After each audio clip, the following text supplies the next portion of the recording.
What's good, everybody? It's Coco Divine, and I'm in my car, and I want to have a little mini story time.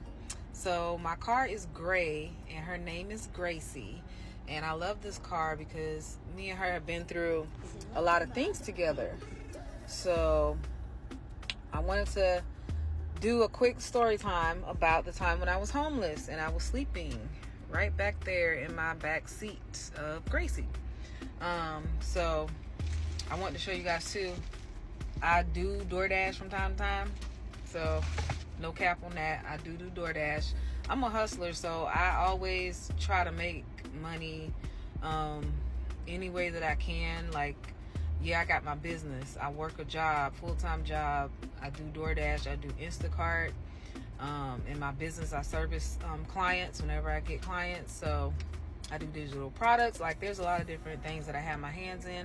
So I was just out and about right now doing DoorDash, and the orders are slow. So I said, let me do a quick story time while I'm in the car, because I thought that was only appropriate. So back in 2021, right after the pandemic, I was sleeping in my car. How did I end up homeless? So it's kind of a long story. I'm going to try to do the short and condensed version. So right before the lockdown, or right before everything shut down in 2020, I was working. I was an accountant. I had a good job working in downtown Atlanta for a company. I didn't really like the job, but I needed it. You know what I'm saying? That was the only thing I had at the time. I ended up getting laid off right when in March of 2020, right when the pandemic happened. So I was kind of happy.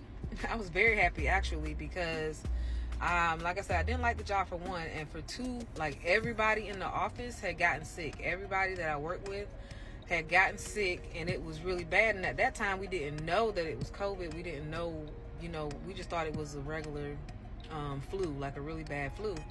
But everybody in my office had caught COVID except me. And I was really, because I'm a germaphobe already. So I was already on hand sanitizer. I was already on Lysol. Like, I always kept my desk clean. I always sprayed and everything. So everybody was getting sick, and they were like, oh my God, I don't know what it was. So when they called me in the office and told me that I was laid off, I was like, effective immediately. I can go right now. So I've got my little bit of stuff, because I've been so traumatized from jobs and being let go and being comfortable somewhere and thinking that's where you're gonna retire, and then they're like, oh, we're doing some cutbacks, and we laying off your department, or we downsizing. I'm so used to it. And by that time, I had gotten to the point where I didn't have a lot of stuff like on my desk. Like, the only thing I had on my desk was a picture of my sons to remind me of why I was even there every day. And every day I bought my lunchbox and, my purse. That was it, because I was like, I'm never again going to have that big box of your shit from your desk, and you walking out with a whole big box and everybody looking at you and asking, oh God, what happened, or whatever. No. So that happened to me once, and I said, never again. I'm never going to be comfortable working in a job setting like that again. So I lost my job. I was able to get unemployment, and the unemployment was actually more than I was making. I guess it was supposed to be equivalent to what you was making, but my unemployment check was like $1,000 a week. So during this time, I was dating someone, and we had been dating for like a year, and he wanted me to move in with him, and I was a little skeptical because my lease wasn't up. I still had like 3 months left on my lease, and I was like, I don't want to break my lease, you know what I'm saying? In which I should have listened to my first intuition, because I ended up getting, that ended up coming up on my credit. Hold on. So I ended up moving in with him. He was renting a house, and long story short, things didn't work out in the relationship. So I ended up moving. I went to stay with my cousin, who also stayed in Atlanta at the time. So I stayed with her for a few months, but some things started transpiring. Things started going on. I don't know what it was, but the situation didn't work out. Me and her ended up getting into it, and she basically kicked me out of her house, knowing I had nowhere to go. So I ended up sleeping right back there. Sorry, my backseat is junky. I was sleeping right back there in the backseat of Gracie in Atlanta. I started doing DoorDash then.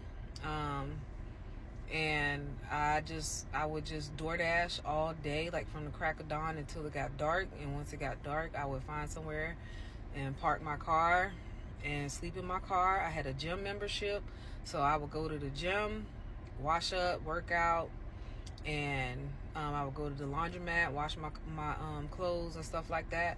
I had a storage. I did get a storage unit to put like all the stuff that I did have from my apartment, my townhouse at the time. I put everything in storage, and I had like extra clothes, and I would go to the storage unit and, you know, switch out clothes like once a week or whatever. But it was a learning experience, and it opened my eyes to a lot of different things, because people, I look at homeless people differently now, because you never know how people end up in situations that they are in.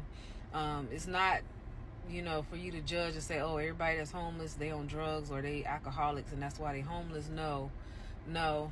I mean, yeah, there's some cases like that, but right now, especially with the economy, people are living in their cars because they can't afford the housing. People work full-time jobs. People work 2 and 3 jobs and still can't afford housing.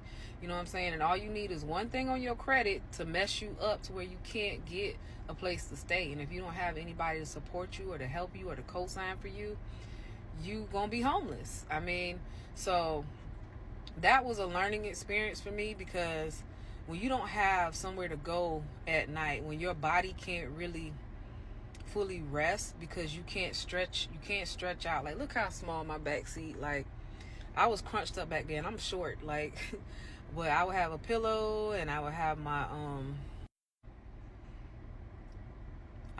pillow and blankets and things like that. I would put like towels up on the windows. Even though I got tent, but I didn't want people to like see me in here sleeping. Even though one time, and it was so embarrassing. One time the police did roll up on me while I was sleeping in the car, and they told me that I couldn't sleep. And actually, I was like behind. I was in a secluded area, so I was like behind a baseball field somewhere. It's like a game field, I don't know what it was, soccer or something. But I had pulled up behind this field because I was like, oh, there's nobody back here. And I was back there sleeping in my car and got woken up by the police. They basically told me I couldn't stay there or whatever. They were like, are you homeless?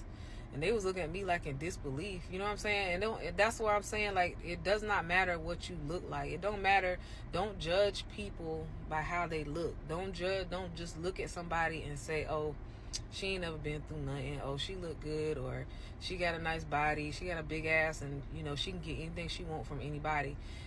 That's not always what you want. You know what I'm saying? Sometimes you don't want to deal with the ramifications of what come with that kind of lifestyle. And that's how I've always been. I ain't never been the type, I've never been no gold digger, no money hungry woman. I never been like the type of female that just deal with a man for money.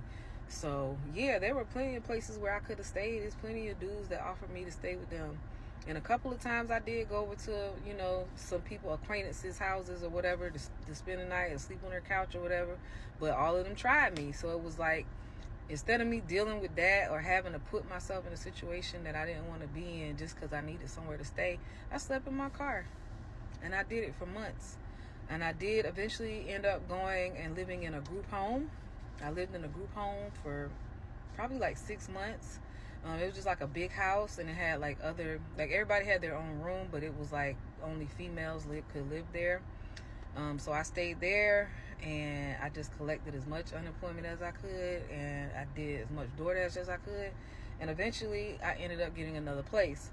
You know what I'm saying? I had to work with my credit and stuff like that, and it took a while, but I overcame that. So I just want to give you guys a quick little short snippet of how I became homeless and, that little story part of my life. So I hope somebody took something from that. All right, love you guys.